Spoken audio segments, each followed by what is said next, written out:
Good evening, everyone. Thank you. Let's try it again. Good evening, everyone. I have this in my hand not because I'm going to make a phone call right now, but this also happens to be a camera. So if you happen to have one of these, or anything that's just a camera by itself, I just wanted to remind you that we're not taking pictures from here tonight. We do have a video being made of the evening, so that will be available. But please don't take any photos. If you have a camera, you can just put that in your pockets like I'm doing right now.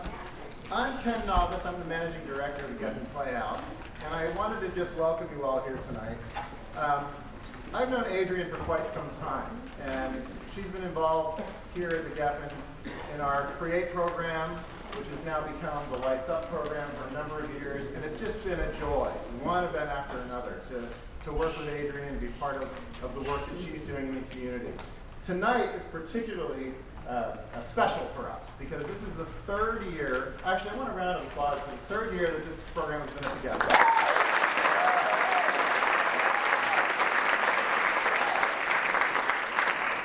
I wanted to mention, just because it was on my mind as I was thinking about the event tonight, that the founder of this theater, Gil Cates, who many of you knew, I know Adrienne knew Gil, his greatest joy was knowing that this theater was full of people. He called it a stage for any age. And this event speaks to that better than any event I can think of. I would just like to welcome you all. Thank you for coming. And turn it over to Adrienne, who has a few words to share with you as well. Thanks.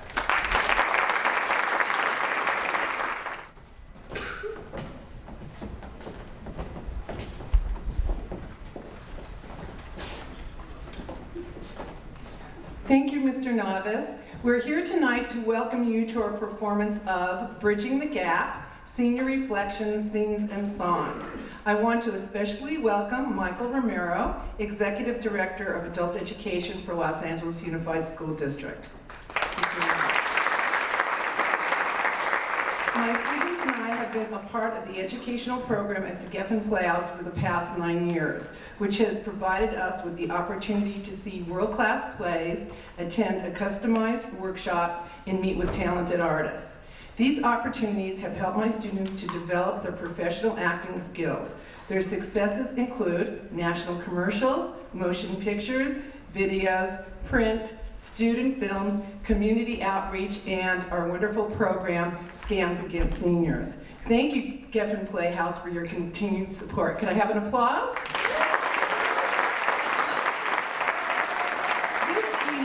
Marks our fourth collaboration with director Sam Robinson and our third with artist Alvaro Asturias. This is our second year working with the students of University High School, and I want to thank Kihio, did I say it right? Again, I said it wrong, for allowing us to be a part of his classroom. I also want to thank our wonderful choreographer, Joni Palmer. Let's give her a hand. Where's Joni? There she is. Tonight you will see students from Los Angeles Unified School District that bridge several generations from ages 16 to 93. Let me introduce some of our youngest and oldest performers for this evening. Could we have a little music? And a little more music. And a little more music. And here we are. We will have, first of all, Theda Bowman.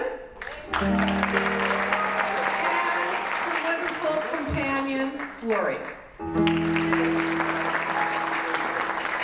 We'll have Ryu, and her companion, Jean Zahn. And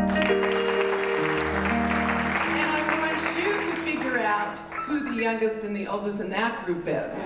And I want to introduce to you my escort for the evening and my wonderful assistant over here. Let's hear it up for Armagnac.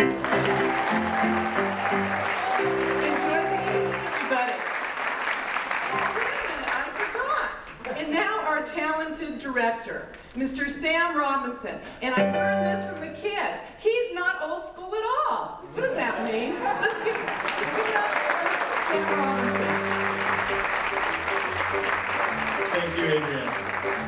So, first of all, I would like to thank Joe Smoke and the Cultural Affairs Department This program is a product of the Cultural Affairs Department, whose mission is to serve the 4 million residents of Los Angeles, along with the 26 million visitors that we have here, with quality arts programming. The Artist in Residence program pairs an artist in each district in many different art forms for a community-based arts experience. So tonight, thank you Geffen Playhouse for welcoming us here. We are presenting Senior Reflections Bridging the Gap, and you're going to see us bridging many gaps. One of them is multi-age. So as Adrienne pointed out, you will see high school students as well as seniors. The program has 3 separate parts. Number 1 was working at the Felicia Mayhood Center, Multi-Purpose Senior Center. And this year we focused on classic scenes. So some of our performers that you're seeing up here have been on stage many times. Some of our performers are going to be on stage for the first time. So we experienced the full theatrical experience of auditioning for classic scenes, of being cast in them, and then looking at them through the lens of method acting. So not only memorizing our lines, or some students will be holding their scripts, but they have memorized their text, whether they hold a script or they're just using their brain.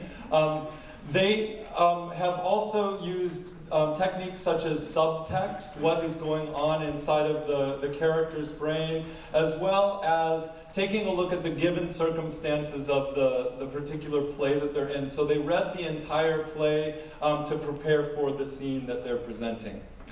Number 2 is working with the University High School on 3 songs. So some of our seniors went from the center over to the high school, worked with Khalil on singing. So you'll see 3 songs. And then back here you see a backdrop. So participants also worked with our visual artist Alvaro Asturias to create a backdrop which represents many of the scenes that you will see produced here on stage today.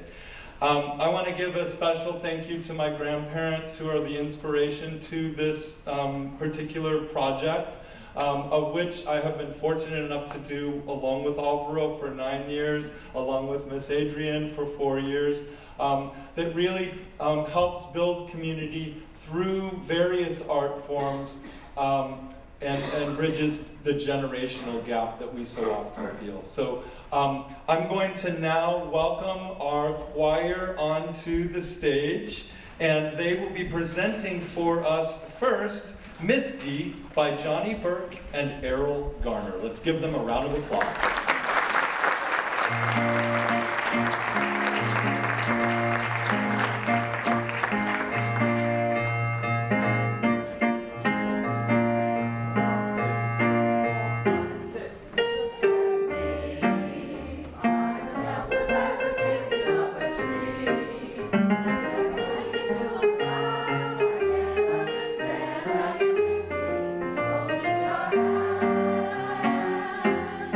Walk my way.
Driving Miss Daisy.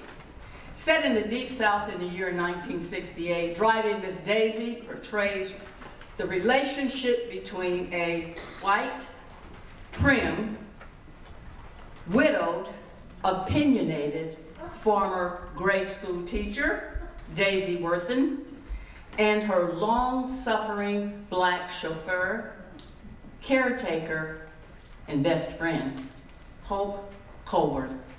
Driving Miss Daisy. Hope, Yes, sir? where did you put my papers? Ain't no papers, Miss Daisy.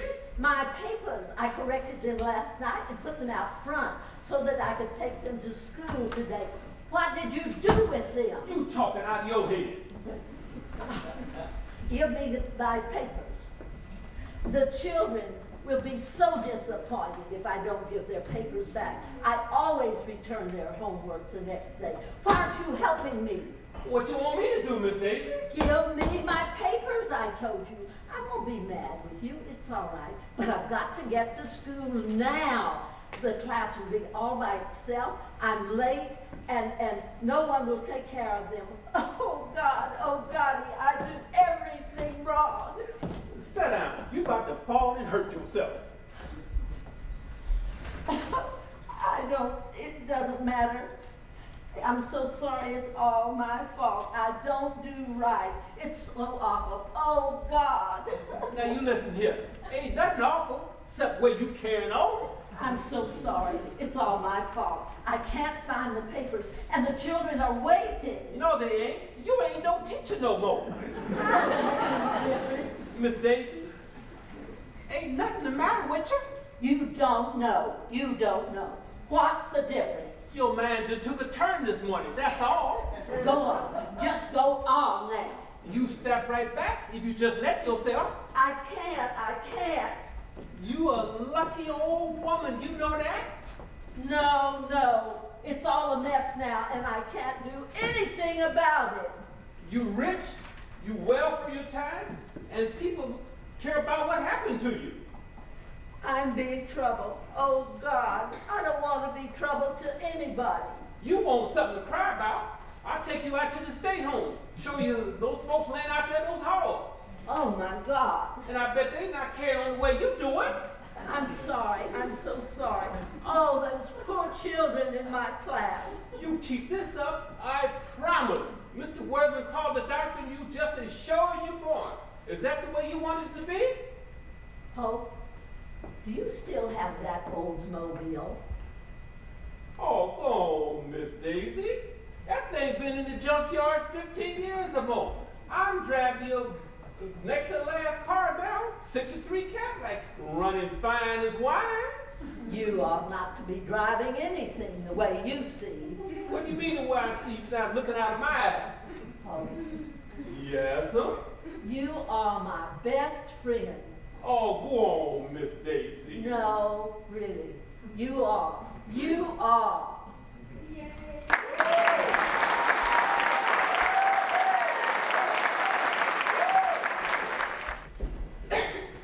Doubt. Playwright John Patrick Shanley won a Pulitzer Prize and a Tony Award for Best Play for the 2004 hit play Doubt, which expertly examines human awareness and nature through the lens of the Catholic Church in the 1960s.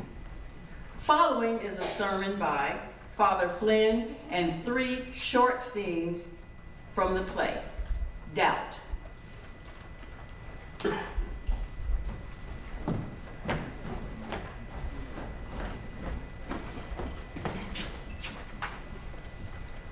A woman was gossiping with a friend of hers about a man she hardly knew. Now, I know none of you have ever done this, but that night she had a dream. a great hand appeared over her and pointed down at her. She immediately had an overwhelming sense of guilt. And the next day, she went to confession. She got the old parish priest, Father O'Rourke, and she told him the whole thing. "Is gossiping a sin?"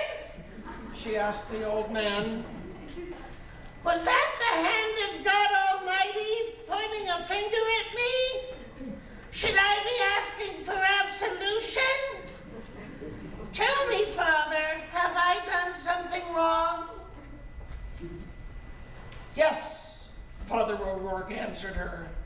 "Yes, you ignorant lady, you poorly brought up female, you have borne false witness against your neighbor, and you should be heartily ashamed." So the woman said she was very sorry and asked forgiveness. "Not so fast," says O'Rourke.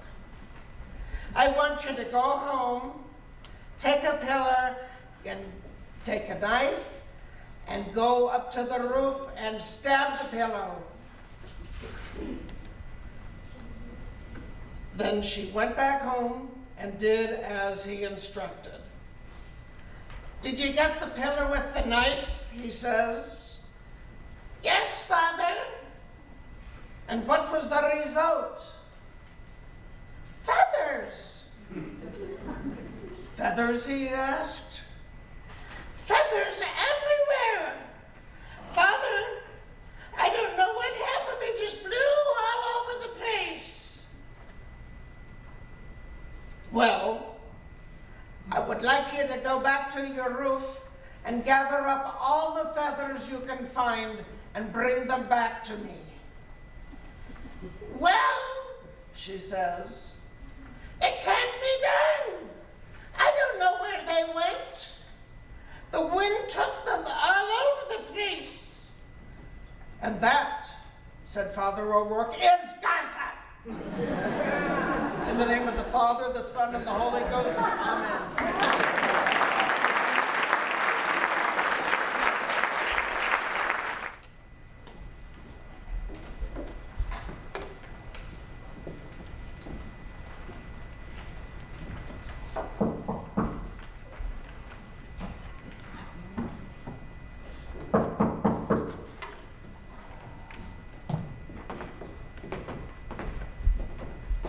Mrs. Mueller, Yes. come in. Please, have a seat.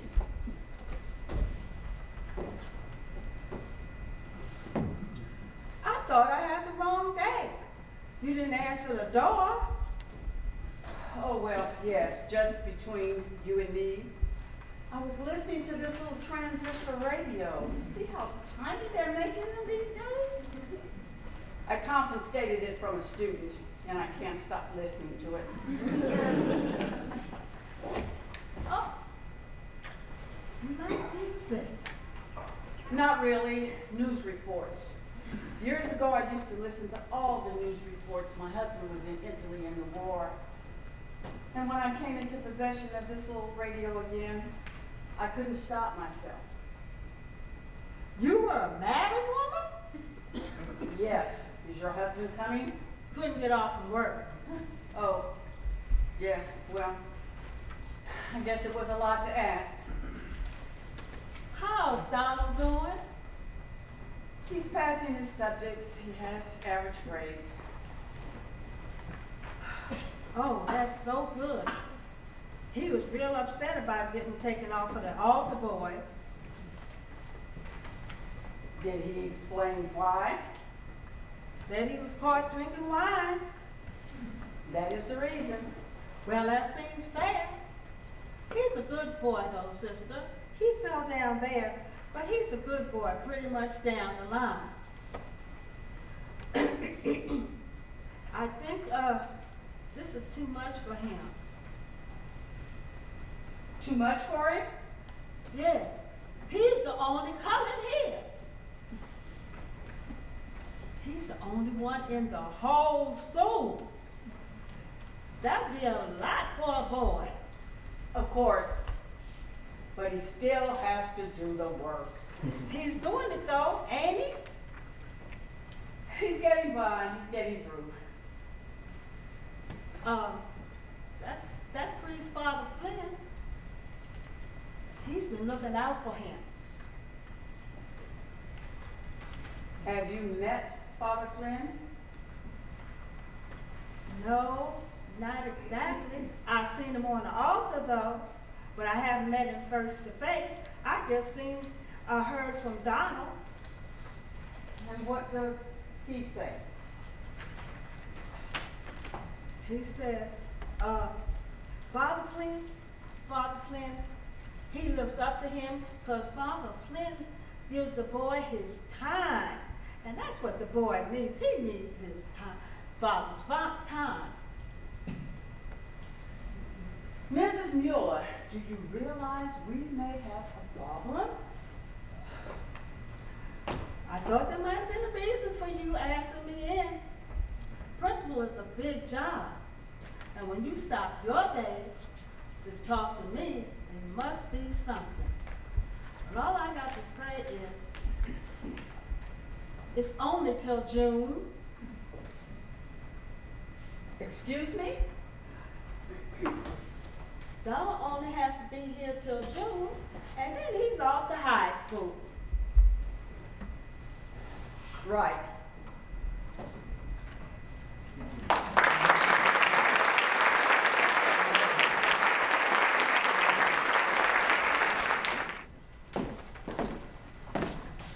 Well, if Donald can graduate from here, he has a better chance of getting into a good high school and an opportunity for college.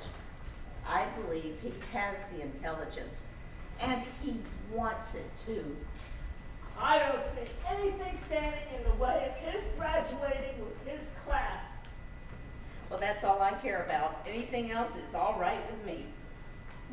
I doubt that. Trying it. I'm concerned about the relationship between Father Flynn and your son. You don't say. Concern. What do you mean concern? That it may not be right. Uh-huh. Well, there's something not right about everybody. Isn't that so? Got to be forgiving. I'm concerned, to be frank, that Father Flynn has made advances on your son. May have made. I can't be certain. No evidence. No. Maybe there's nothing to it then. I think there is something to it. Well, I prefer not to see it that way if you don't mind. I can understand that this is hard to hear, but I think Father Flynn gave Donald that altar wine. Why would he do that? Has Donald been acting strangely? No. Anything out of the ordinary? He's been himself. All right. Look, sister, I don't want any trouble, but I feel you're on the mark somehow. I'm not sure you completely understand. Oh, I think I understand the kind of thing you're talking about, but I don't want to get into it. What's that? Not to be disagreeing with you, sister, but if that priest gave Donald that wine, that ain't my son's fault. I'm not suggesting it is. He's just a boy. I know. 12 years old. If there's somebody to blame for anything, it's the man, not the boy. I agree with you completely.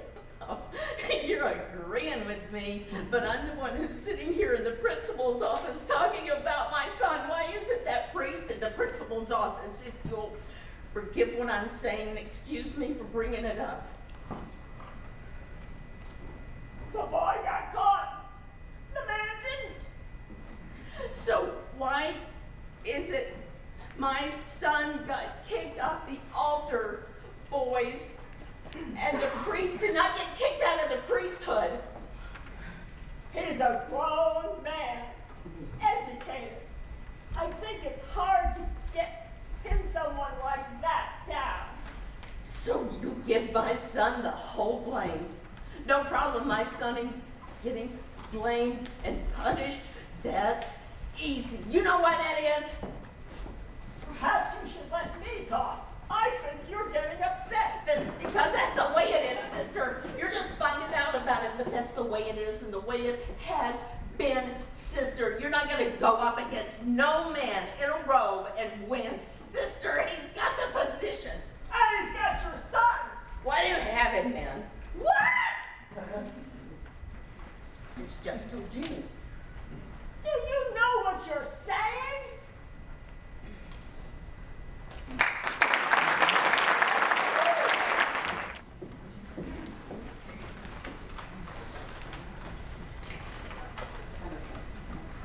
May I come in?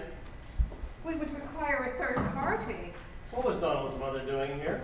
We were having a chat. About what? A third party is truly required, Father. No, sister. No third party. You and me are due for a talk. You have to stop this campaign against me. You can stop it at any time. How? Confess and resign. You are attempting to destroy my reputation, but the result of all this is going to be your removal, not mine. What are you doing in this school? I'm trying to do good. Or more to the point, what are you doing in the priesthood? You are single-handedly holding this school and this parish back. From what? Progressive education and a welcoming church. You can't distract me, Father Flynn. This isn't about my behavior. It's about yours.